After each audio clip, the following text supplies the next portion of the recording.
Hello guys! Gusto lang akong i-share para doon sa mga nagda-live stream. Gagawa po ako ng tutorial para sa mid-roll ads. Open lang po natin yung YouTube Studio login guys.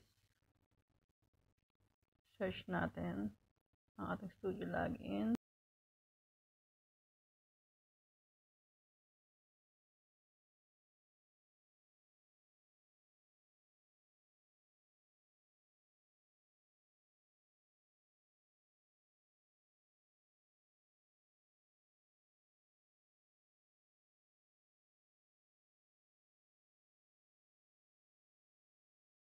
Open muna natin ng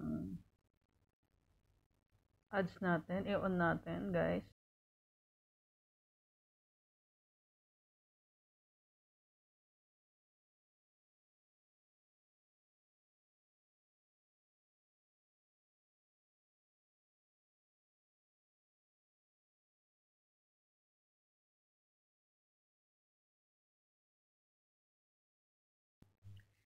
I-set din natin guys yung no, it's not made for kids.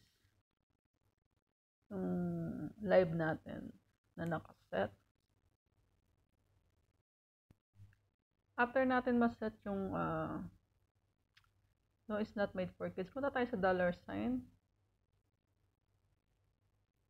Hanapin natin yung schedule mid-roll ads. Yan. Scroll down lang natin.